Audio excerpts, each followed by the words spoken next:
All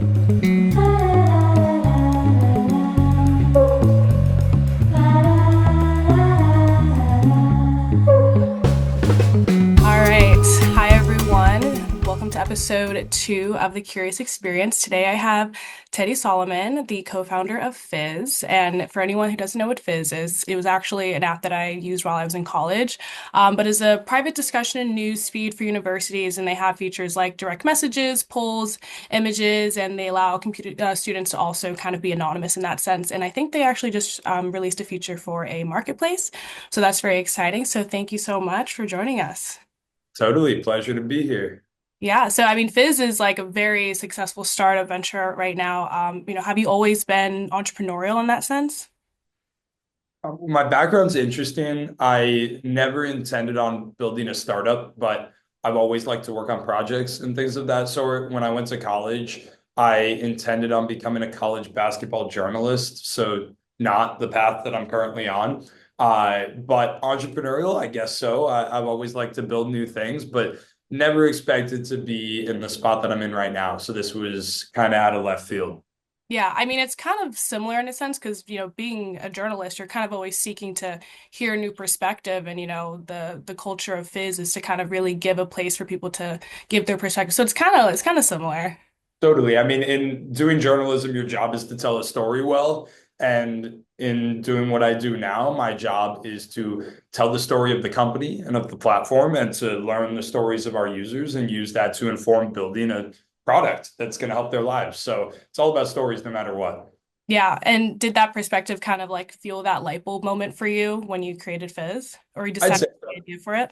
I think in general, I've always been curious about people's stories and people's experiences. And through building Fizz, we wanted to build around this concept that Gen Z is lonely. Gen Z is really struggling and does not have a platform to represent the 99% of things that are not on Instagram and not on TikTok. So we decided we need to create a better way for them to tell their stories, whether it's the story of acing an exam or of going to a party on campus or of breaking up with your significant other, whatever it might mean. We wanted to give people a platform to be able to do that. So that's what we built.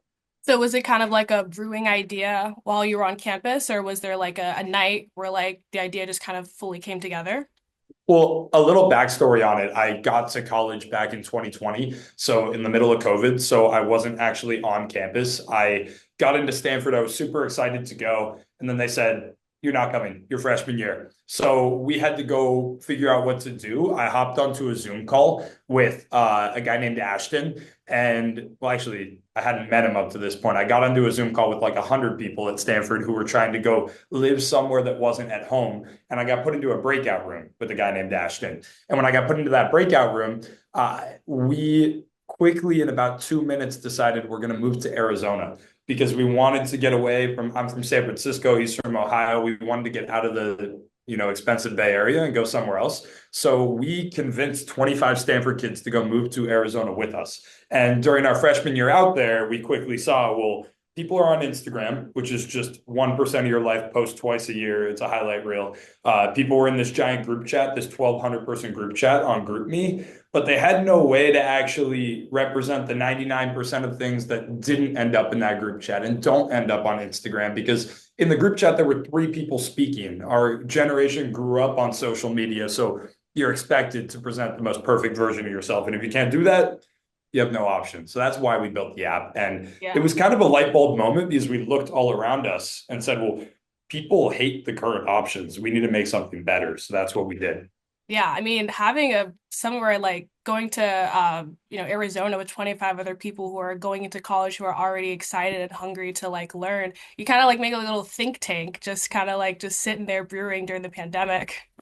A little bit. I mean, being around everybody, I'm 22 now. We were 18 back then when we started building the app.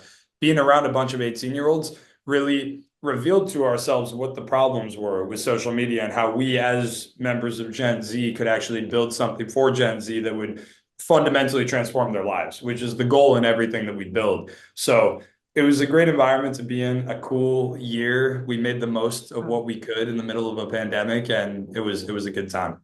Yeah, and I can imagine like, during the pandemic, you're kind of really seeing a lot of the holes in the culture because you're kind of just sitting back and reflecting a lot. And, like you said, everyone is super lonely. And people didn't always have the best experiences during the pandemic. They were a lot, they were alone a lot. So it was definitely a highlighted moment to see people who are in your predicament, what they could need in that, time of the world.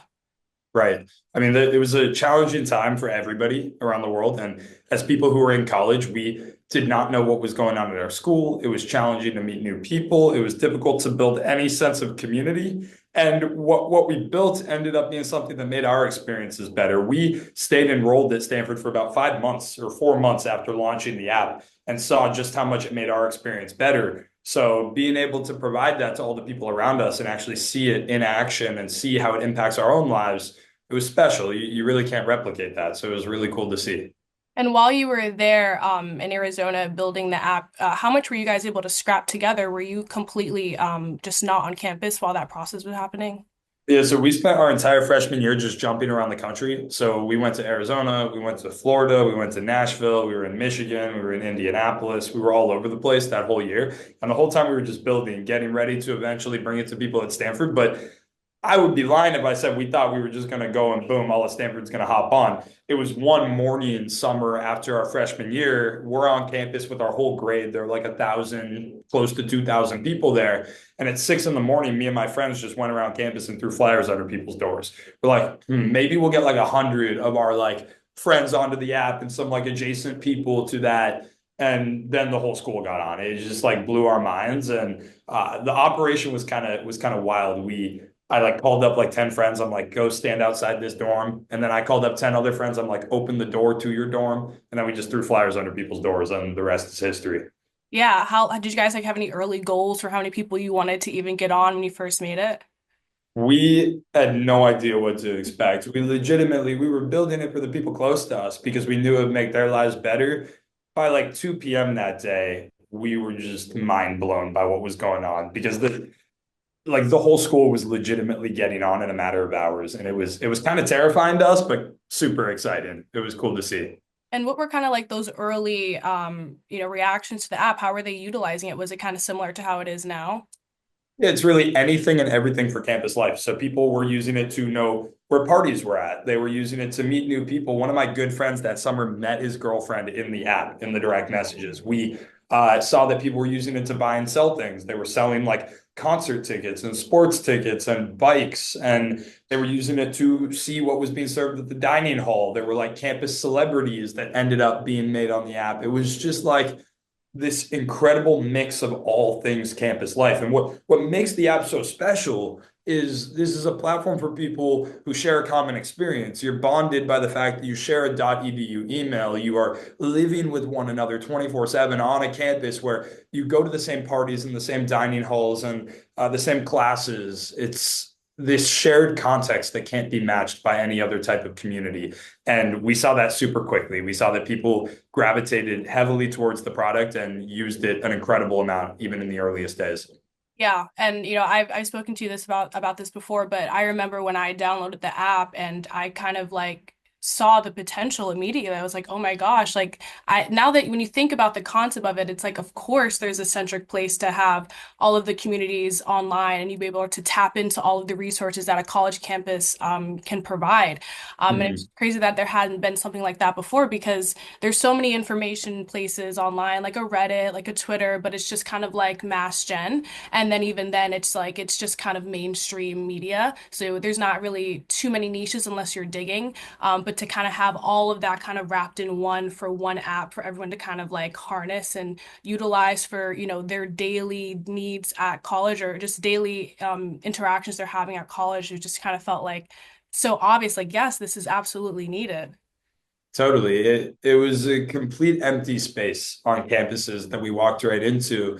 And one thing I always like to say is, well, Fizz is this contained community and a community size that doesn't really exist on other social media platforms, where on one end you have things like TikTok or X, where you are reaching the masses of people, you're reaching millions of people on there. On the other end, you have like Snapchat or Discord, where you're in these 50 to 200 person servers of close friends and other people. but in that like 1,000 to 15,000 range of people who you truly share a common experience with, there's nothing. There really is nothing. And whether it's Stanford, which is 7,000 undergrads, or your alma mater, which I think is about the same size, and a lot of schools around the country, from Dartmouth to Yale to Princeton, Tulane, SMU, they're all in this special range where I like to use Stanford as an example. I went to school with Bill Gates's daughter. In real life, we have very different means of living. We have very different experiences, right? But at Stanford, we're one and the same. We go to the same parties, we go to the same classes, we go to the same dining halls.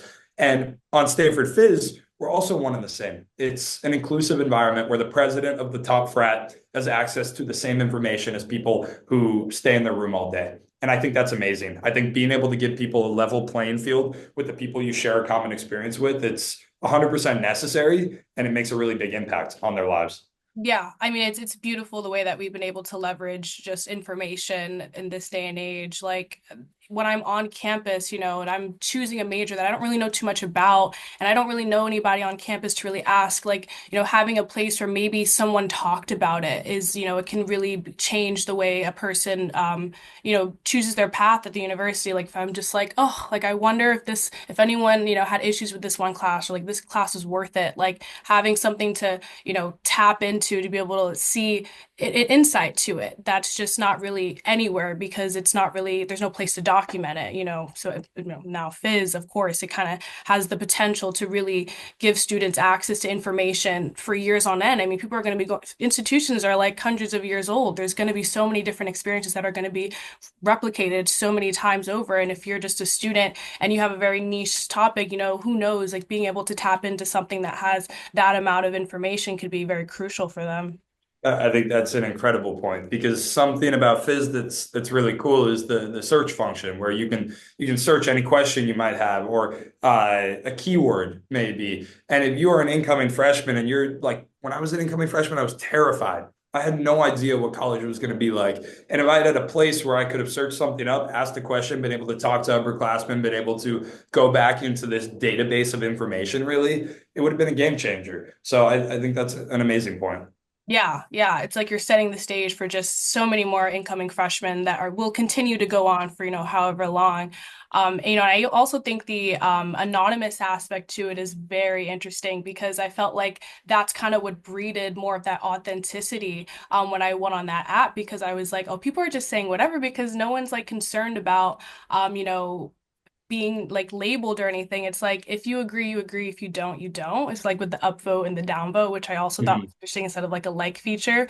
Was that basis kind of something you thought about too when starting it out? Well, the anonymity really takes us back to what were we using when we got to college. So we had, again, two places that we were. One was Instagram, where it's a highlight reel. You post the most perfect versions of yourself, of your life, the ones that do not represent real life. And then there was that group chat where your name is attached. You're in a chat with 1,200 people. My entire grade at Stanford was in one chat.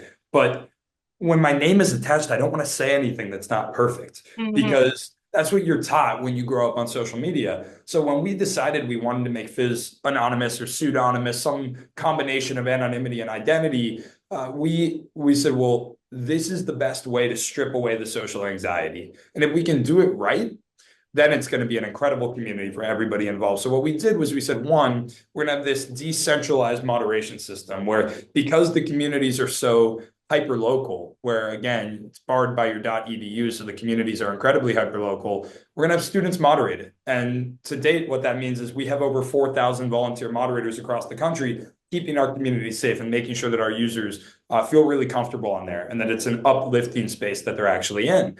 So that was really important to us. But two, it's this idea that you actually know who's in the community when you're using Fizz. It's the people you go to school with. It could be your roommate, it could be somebody you see at a party, it could be somebody you're on a sports team with.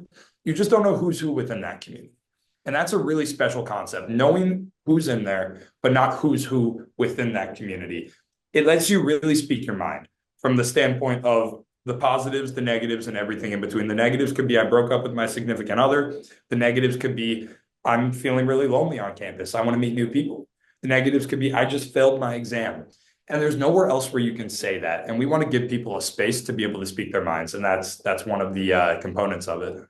Yeah, yeah, because again, like speaking to the resources that are available on campus, you just don't know until you know. And I think one resource that people I think would want the most is a network. You want to have a good network of people coming out of college, especially people who are more intentional about what they want to do when they're coming into college. And I think you kind of just need more interactions with people. Like, you can meet people in clubs, but just having more interactions with people around your space or more opportunities to have interaction with people in your space just gives you more opportunity to make a connection with someone. Like you said, your friend found his girlfriend on the app. Right. Yeah, I think we're both Gen Z. Our generation doesn't necessarily like to walk up to somebody on campus. I Yeah. like to do that, but I don't think that's something that normal people like to do. And we are giving people a space to be able to bond on the things that are actually authentic to them, the things that are meaningful to them, whether it's values or interests or experiences. And once they build that connection on the app, it has a real life impact where you are meeting these people in real life. Fizz is an offline platform. Everything that happens on there is a direct reflection of what's going on in real life. We saw at Stanford, Greek life became a lot more inclusive. Parties became a lot more inclusive in general. We did a campaign with Starbucks at Chapman University where they said we want to build community. So we got 600 people to show up at Starbucks in the middle of the day on that campus to be able to connect with one another and build community. It's incredible what you see on there. And network matters, community matters, friends matter. It's what makes life as beautiful as it is. You got to have people around you that you have similarities to or that you get along with well, you build relationships with. So anything that we can do to help facilitate that, we're going to do. Yeah, and from a moderator standpoint, what kind of, I haven't been a moderator on it, so I'm not too sure how it works. What kind of liberties are you kind of giving them, and then, kind of being able to have it on a spectrum where you're not able to, have someone, maybe not abuse this power, but just kind of do things that isn't the purpose of the platform. Yeah, so we have a pretty complex moderation system. It's a combination of AI and human moderation. So AI moderation, LLMs and GPT, it's really enabled us to do things that were not possible in the past. So 80% of content that violates our guidelines, whether it's bullying or hate speech or misinformation or whatever that might entail, it's removed by AI before it even hits the feed, which is super, super cool. But that other 20% is really hyper local. The example I give is if somebody who's a student at Stanford, they say Arriaga sucks. Well, a centralized moderation team or AI moderation might think, oh, Arriaga is a like person. They're bullying this person. But if you're a student at Stanford, you know that Arriaga is the name of the dining hall on campus. And they're just saying that the food doesn't taste good. So Mhm. that's where the 4,000 volunteer moderators come into play. And no one moderator can make a decision. The moderators work together, and we have a system that makes sure to really democratize the process to ensure that the community stays safe through incredibly quick response times and tooling that makes it as easy as possible for those moderators who are students on the ground. They are power users who volunteer their time to be able to go and keep the platform safe. We want to make sure that we give them the resources and the tools to create the most positive social media platform we can. And that is what we've done here. And it's a hybrid model. It's always going to continue to be a combination of AI and human moderation because we have to solve for the more general content and the more hyper local content that exists. Yeah. And the app really gives an interesting data set in terms of insight into the college experience. And I think colleges, well, most of them, they're trying to enhance that experience. Do you kind of see a potential for maybe leveraging some of that insight to help universities? We've had a lot of outreach from admin asking us to create that sort of pipeline.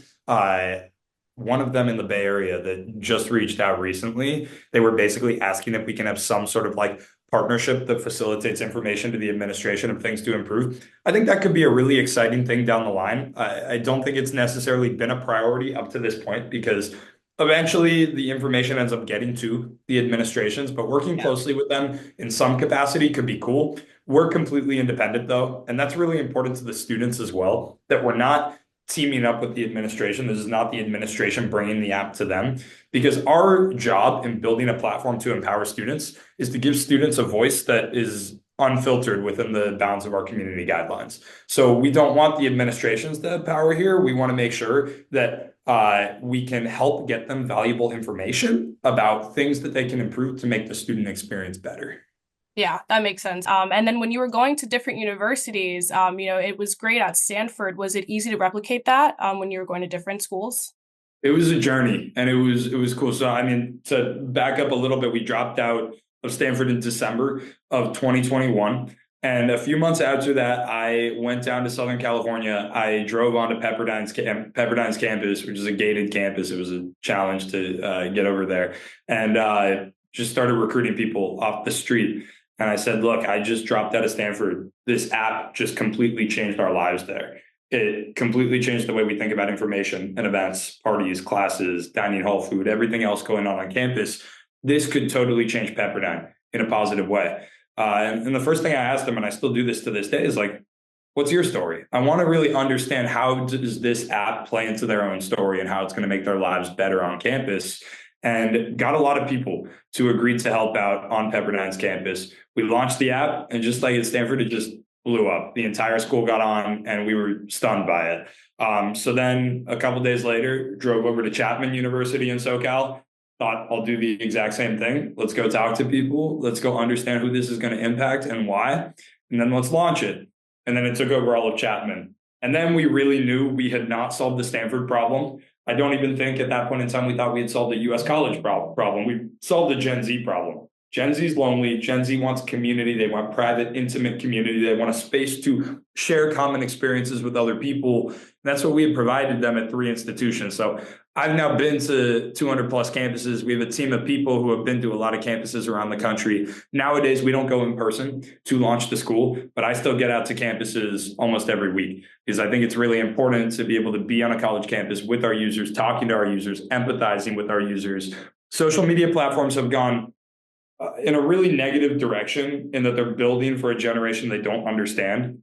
And it's my job, now being 22, on the older end of the college demographic, to continue to stay in touch with what the college experience is. What are the wants and needs of college students? How do they want to connect? What can we do to make their lives better and easier and more satisfying? That's our job. Yeah, absolutely. I wanted to ask you, since you said Pepperdine, there's a lot of gates and everything. From an app's perspective, if there's something that, you want to bring to a campus experience, like kind of who do you have to talk to from a high level to even get it in the administrator's face, or in the college campus's face? Right. So we don't work with administrations anywhere that we go.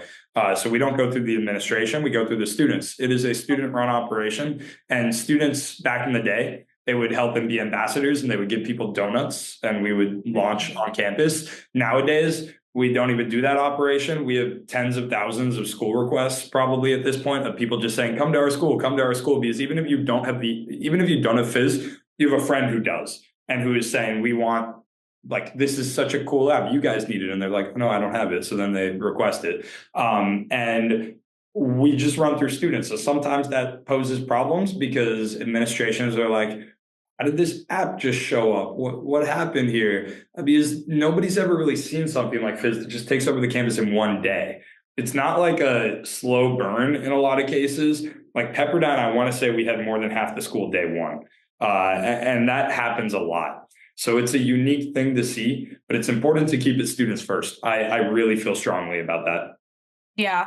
And you said that you dropped out in December of 2021, right? Mhm. So was that a full year after you being in college?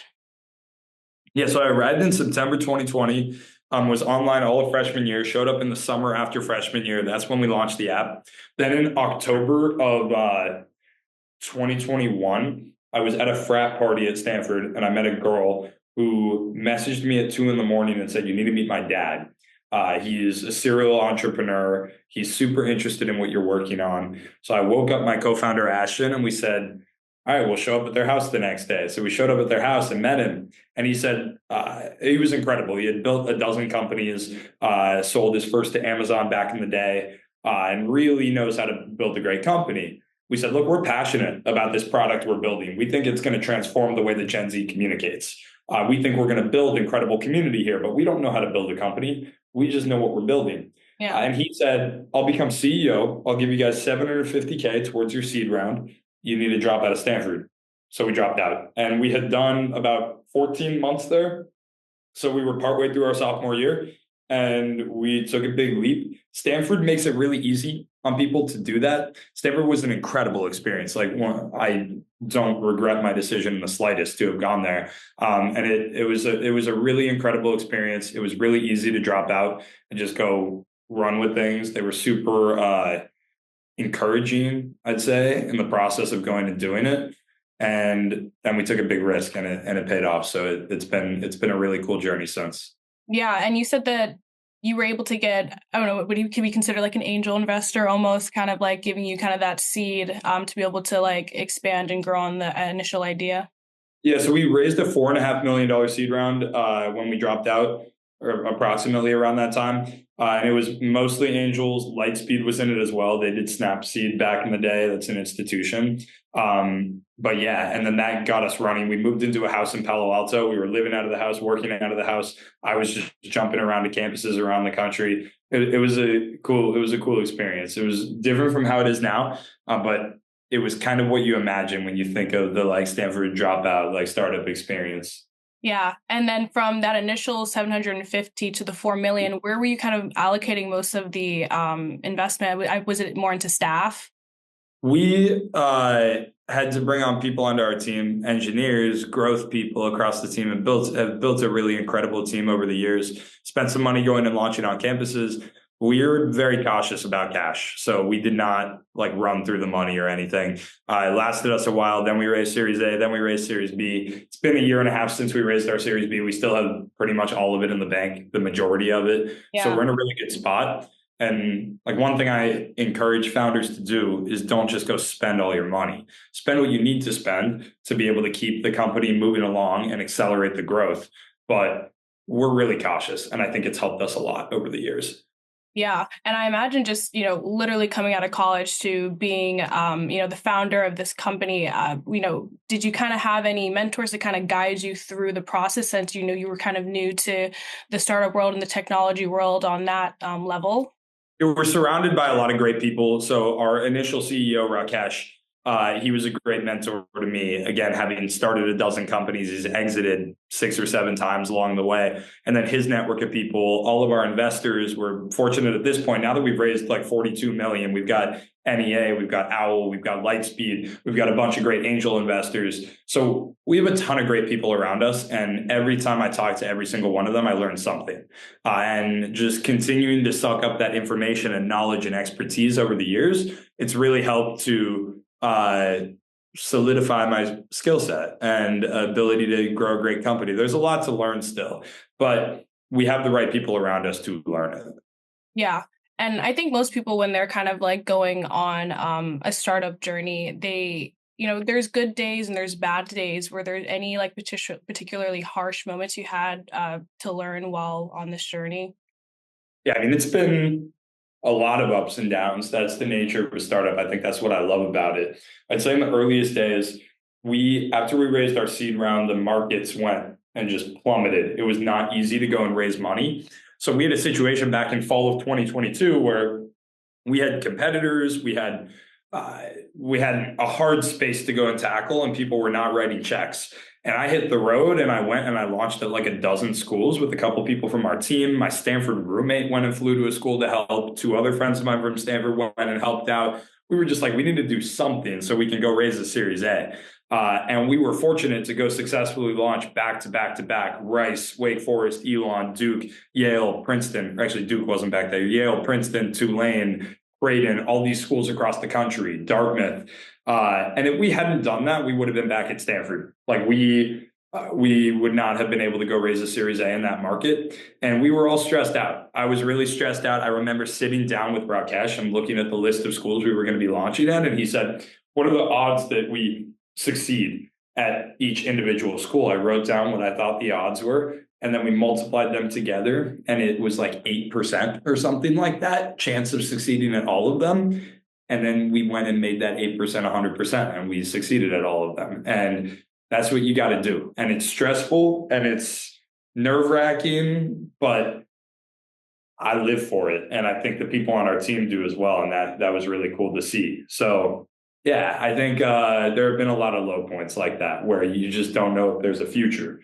But As long as you operate at your best when things are at their worst, you end up in a really good spot.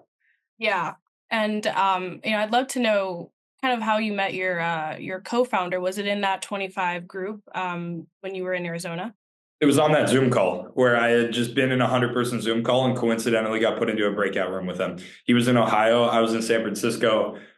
Just crazy sequence of events. We got lucky. We got Yeah. lucky. And how does that dynamic work in terms of the company? It's amazing. Ashton and I work really well together. A lot of people talk about how like startups break up because of founders like splitting apart. Yeah. And Ashton and I not only have worked closely together in the 4 years since starting this, but we've also lived together in the past 4 years. We are roommates. We have multiple other roommates as well, but we were in an apartment together. We're now in a house with 5 people together. Like we are incredibly close and work really well together. And our skill sets complement each other. You don't want me writing a line of code. Mhm. And Ashton is brilliant from an engineering perspective. From a growth and product standpoint, that's really where I find my forte. And we're able to merge into one that just works. And Ashton is an amazing co-founder, and we got really lucky. Yeah, I mean, I think that's like the dream match, in the startup world is, one person that's able to come up with, more the marketing and the ideas, and then you have like a technical co-founder who can like really merge those and marry those ideas together very well. So I mean, I feel like that's like the perfect match. Totally. It's people have like commented on this because we've like also lived together for the past 4 years, how like as fate had it, we got brought together and it ended up just being something that could cook up an amazing thing. It was cool. It's been cool. Yeah, no, absolutely. And I would love to kind of talk more about again the transition to kind of going to college student to CEO. Do you feel like it was easier for you to kind of step into that role? Did you have any kind of like nervous or anxiety, like normal emotions, when kind of realizing that this is what your path was going to be? It took time. I mean, I only became CEO a couple months ago. So I went from college student to founder to CEO, and all of it took time. Like there were tons of things I just didn't know how to do when I got out of college. And it's a wake-up call that like life things move quickly, you learn a lot quickly. And when you're in the startup space, especially in the just horrible market that we were in, where investors were not writing checks, it puts a lot of pressure on you to go and just get your life together and figure out how you're going to be a leader who can inspire people, who can work well with people, who can bring some sort of vision that's really big and go and execute on it. And it took time to be able to work up to the point of being ready to become CEO. But I'd say being out of school, I've learned an incredible amount. And I've learned that from people in the company, outside of the company, and on campuses. I've met tens of thousands of college students. I've spoken to so many people over the past many years, and I live for that. My favorite thing is going and talking to new people. So having the experience to ask all these people their stories and learn from everybody from like the billionaire's kid at Dartmouth to the like person who grew up on top of a coal mine in Eastern Kentucky, Oh like wow. really drastic differences there. But it's like you learn so much in meeting those people. Everybody has a different experience, but they have similar problems. Yeah, I'm starting to see the journalists come out, and really trying to like dissect and understand and put the whole puzzle together to kind of find the commonalities.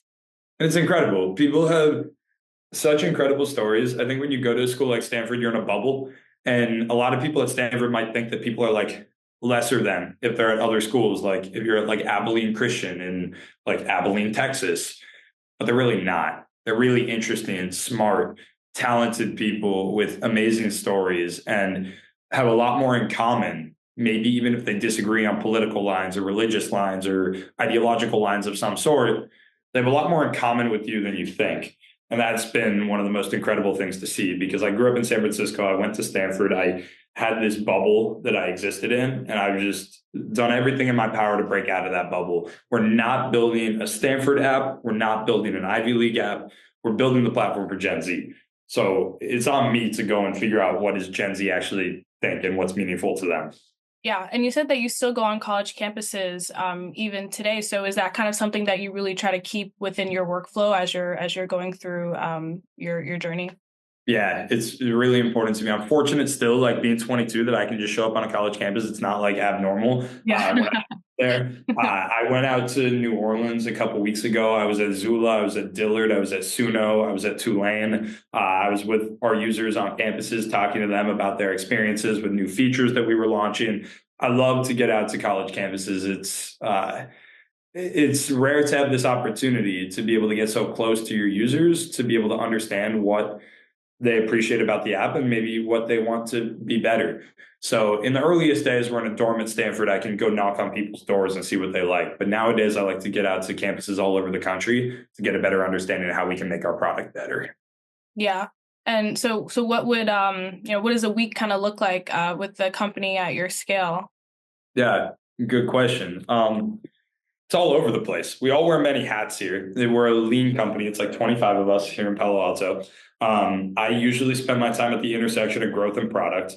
So I am spending my time doing everything from go-to-market strategy to product strategy, laying out the product roadmap, actually rolling out new products and new features to people. I spend a lot of time talking to advertisers these days because we recently launched our advertising business. So we're letting companies into the app, and that's been really cool as well to embark on. Sometimes I'm out on campuses, going and talking to users, going and seeing what their experiences are. A lot of the time I'm with our team here and we're ideating. We have a really great team across growth to product to engineering and better understanding what our goals are and how we're going to execute on them. We're just moving quickly. We're launching new campuses. We're launching new features. We're shipping things. Things break quickly because we move so quickly. And that's okay because we're go, go, go. And it's an important part of our culture here. And I'm in the weeds with everybody on a daily basis. Yeah, absolutely. And I know when you are kind of pursuing a startup, I feel like it's a lot of people would think that it's like it's work, work, work, work, work. Do you kind of still have like a work-life balance, or are you kind of prioritizing work at this stage in your life? Work-life balance is really important for me, for everybody else in the company. So it's something we really prioritize because you got to have your moments with friends or significant others or going and just having fun in life. Otherwise, you're not going to be your best self in the office. But it's like startups, the joke is like big tech, it's like 9 to 5 startups. It's like 6 a.m. to 6 a.m. because things come up and it moves really quickly. But I've got work-life balance. Everybody here has work-life balance. For me, that's been one of the things I've really learned with time in getting better over time about really ensuring there's a space for me to go to the gym or go hang out with friends and go and like live life and making sure that's a priority for the other people here. So it's work. There is work-life balance 100%. And it's very fast paced 100%. When we get into the office, it's go, go, go. Yeah, I feel like it's reflective of the Gen Z, and us. Like we've just come to learn and we've come to see from, other people. Like you can get a lot of work done. You can probably even get better work done when you feel refreshed, when you feel good at work instead of just kind of being worked, like a horse. Absolutely. There's been this stuff about like founder mode, like 20-hour work days and living on a mattress in a room. And I don't necessarily believe in it because at a certain point, you're going to get burnt out. I learned that I totally burned out after like 2 years of the company and then took a little break and really understood the meaning of balance and how important it is. And having balance while bringing a lot of intensity to everything that you do while working really hard and like my hours are never going to be 40-hour work weeks. I don't want it to be. It's not going to be. But having some sense of balance is really important. Getting your sleep, having your time to exercise, having your time to be with friends, it's essential. And we've really come to embrace that over the years. Yeah. Yeah, absolutely. I completely agree. I mean, I'm coming out of college and I'm going into a corporate job, and I've had two experiences with corporate companies. One being where work life wasn't as emphasized, and it definitely was reflective in the culture around around the office, how people were feeling and what they were kind of like coming to work with, what they were kind of carrying with them. And another company where it's just the forefront and people, it's just like a calmness or a calmness that I just wasn't really able to even sense, at the previous. So it's like, it's really kind of gives you a better sense of support, and being connected with everyone that you have at the company to be able to perform your best, when you're able to laugh with everyone, not really feel like, scared of anyone. Yeah, I agree 100%. I think burnout's dangerous. and being able to understand that when we're in the office, we're going to work really hard. But Rakesh, our CEO from the early days, he always said, work hard, have fun, make history. 2 out of 3 is not an option. So that second one is really important. Like you got to have fun doing what you're doing. And we have so much fun doing what we're doing and being super close to our users. And we're going to work hard and we're going to make history. We know we'll do that. But if we don't have fun, it all goes down the drain. So that's got to be incorporated into everything that you do. Yeah, and you saying you have 25 people on your team right now. I bet that you guys are that kind of impacts the dynamic in the office where everyone kind of just feels more of a I don't know, more of a family rather than a part of a company. Totally. We're all on one floor of one office here in Palo Alto, working closely together. It's a young company in general. A lot of people who are recent grads, like recent college grads, it's part of how we stay close to our users. So we all know everybody's name. We all talk with everybody on a daily basis. We all eat lunch together downstairs here. Like we're really tight. And I hope that everybody here is having an experience that's going to propel themselves for the rest of their career because it's abnormal to be in such a small company. We're not tiny. Like we've raised over 40 million bucks, but like we're on one floor here. And I like how it still feels like we're like seed stage or pre-seed. Like it's cool. It's really cool. Yeah, I could see that because it kind of gives you a different mindset of how you're approaching the company. Instead of kind of like being in a huge office or everyone's spread out, like being close to it, it's kind of reflective of the app itself because it's like so community centric. Yeah, that early stage energy is special. It's what brought us so close to our users in the first place. It's what keeps us really close to our users. And I really do live for it. The energy in here on a daily basis is incredible. It keeps me going. I want to be doing something that's meaningful to me, that I wake up every single day excited to go to work and excited to have some sort of impact on the world.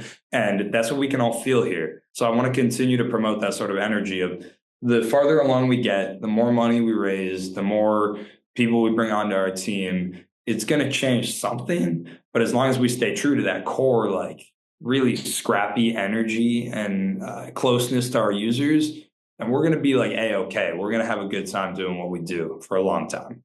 Yeah, it kind of gives more of that real authentic feel. Like you're not kind of doing things for looks. It's like we're here, we're doing what we need to do with what we have. Yeah, I mean, in this office, we're right near Stanford's campus. Yesterday, I had like 6 people who are outside this window right here. They come up and they start taking pictures of the office, and like because they're students from Stanford who use the app, so it's like cool to them to see it here. And I'm just like laughing, like watching these students out there. It just shows kind of like how close we are. We're walking distance from Stanford here, and yeah, an open door. We want to talk to users. We want to stay close to them, and we're not like some sort of giant company. We don't want to act like it. Yeah. Yeah. So what are you guys kind of working on now? Like any upcoming milestones? So we had a really great year in 2024. We got to 300 colleges. We launched a peer-to-peer marketplace. So people are buying and selling things on campus. And that was a really important product initiative of ours. It's very much competitive to like eBay and Facebook Marketplace and the legacy players that don't really exist on campuses anymore. We're doing a lot of things around product right now. We're continuing to launch in colleges. I can't share much of our product initiatives, but I shared a snippet on like LinkedIn about us breaking down the walls of some of our colleges. And we've seen a lot of success around that. So we're heads down, working on product, continuing to expand. We will raise a large round of funding later this year. We've got most of our Series B in the bank. So we are just locked in. Like we are really dialed and trying to make our product better, reach new markets and new people, and have a great time doing it. Yeah. How's the marketplace feature going? It's been amazing. Yeah. We always saw that people were buying and selling things on the app. I had an experience at Stanford's bike shop where I tried to sell my bike to them and they said, go on to Fizz and do it. That's where everybody's buying and selling their bikes. And they had no idea who I was. So that was so cool to me. Like they're telling people to go there. And then we started building it. We spent 2 years building it. We were really quiet about it. Unleashed it on campuses, did absolutely no marketing, pressed a button, added a tab in the bottom right-hand corner of people's apps. And we've seen, I don't know the stats at this point in time, but probably close to 500,000 direct messages sent in our marketplace. We've seen probably like 100,000 listings have been made on there. The most searched item is cars. but the most sold items are everything from like electronics to clothing. Women's clothing is the most popular item on there. It fills a void in the space. Facebook's dead relatively on campuses. eBay is dead on campuses. Craigslist is dead on campuses. Yeah. So why not use Fizz Marketplace where you know you're going to be safe because everybody on there goes to your school. You don't have to worry about the stigma that exists on Craigslist or Facebook Marketplace of meeting a stranger. You know that it's people who have items that are similar to the items you need or want because they're people who you go to school with and people in a similar age demographic. It just works. And we are not a commerce company, but we very much do social commerce because we believe community will drive commerce, not the other way around. And that's why we've been successful with building Fizz Marketplace. Yeah, I could see even like college students, that are moving out or freshmen that are moving in who, want to buy furniture for their dorm, but they don't necessarily want to get new stuff and like stuff from, Craigslist or eBay. It's super far away or, looks a little dingy, kind of like getting able to tap into your community and see what's on the market and be able to leverage again those resources that aren't seen without a place to kind of like facilitate those interactions. Yeah, and I furnished my like room with Fizz Marketplace. I went and I bought everything from like a desk to a chair to a TV stand, everything for my room I bought on there. And it was so easy. Like I just like walked from our house all the way over to a dorm, pick it up, buy it, easy. And that really made me understand why it's so impactful for our users. Yeah. Do you see a potential for services that students may want to provide to other students? We'll see. It's possible. I think there are a lot of routes that we can go because with this sort of distribution, you can add in a lot of utility. So that's what we're always trying to do. Yeah, absolutely. I'm curious how you came up with the name Fizz. It's so unique. I've never like, thought of something like that. I saw the bee and I thought of like beehive, like, Mhm. like a community again. So the B is we initially were called Buzz back in 2020 when we started the app, but we quickly ended up changing our name to Fizz. We like how things we call our main like feed the Fizz and feed. We like how things fizzle up onto the feed. Yeah, We yeah. thought that made a lot of sense. It's simple, it's quick. That's really why we picked the name, and we stuck with the B. We like the B. We think it is representative of like what's the buzz on campus. So makes a lot of sense. Yeah, yeah. And for entrepreneurs who are trying to, break into the startup space, do you have any advice for them, when you're kind of going through those early stages? Yeah, I think a couple things are really important. One is finding somebody to build with you who complements your skill sets and who you want to go work with for many years to come. Me and Ashton have had a really special relationship over the past couple of years in building together and really complementary skill sets. And it's just worked incredibly well. So I'd say that's important. Having like constant curiosity. I told you already, I ask people, what's your story? I do that in my personal life. I do that in my work life. I think people's stories are really interesting. I'm always curious about them. And that's what's allowed us to build a product that's truly representative of what people want because we actually like to like pride ourselves on really understanding people and the problems that they face on a daily basis and the experiences that they have. So I think curiosity is essential. Three is solving a real problem. You need to be able to solve a problem that actually exists, something that you are passionate about, but a problem that exists in the world. Because if there's no problem, then why are you building a solution? And how can our listeners connect with Fizz and support Fizz and the progress that they're continuing to do? Well, if they go and download Fizz on the App Store, if they've got a .edu, they likely have a community for them, or they'll be put onto a wait list. They can connect with me on LinkedIn or Instagram or wherever. I'm always happy to chat with people. I just sometimes have users reach out to me and I'll just hop on the phone with them because it's cool to hear their experience. So they can message us on LinkedIn. They can email info@fizzsocial.app. They can reach out to us in some capacity. If they Google it, they'll see it. And we love talking to people. Yeah, that's so awesome that, you really keep the line open to get that feedback to, really get the most out of the feedback you can get is by getting a big and wide casting a net that, everyone can be able to tap into. Yeah, it's the only way to build a great product, especially when you're building in a space like ours. Consumer social is not easy. There's been a graveyard of companies over the past decade. And in order to not be one of those dead companies, we need to stay close to our users, and we love staying close to our users. It's the best thing that I get to do. Yeah, yeah, I think that definitely adds to the edge of it, because it is so Gen Z centric and really finding like the best ways and the best strategies to be able to again identify those problems and then support the users that you're trying to help. For sure. Yeah. So thank you so much for joining my podcast. I know it's like very new, so I really appreciate you taking out the time. It makes sense given that, you're always trying to hear feedback and, have conversation around it. So I really appreciate you coming on the podcast today. Totally appreciate you having me. This was a lot of fun, and it's always cool to talk to a Fizz user. And this was great. So look forward to staying in touch.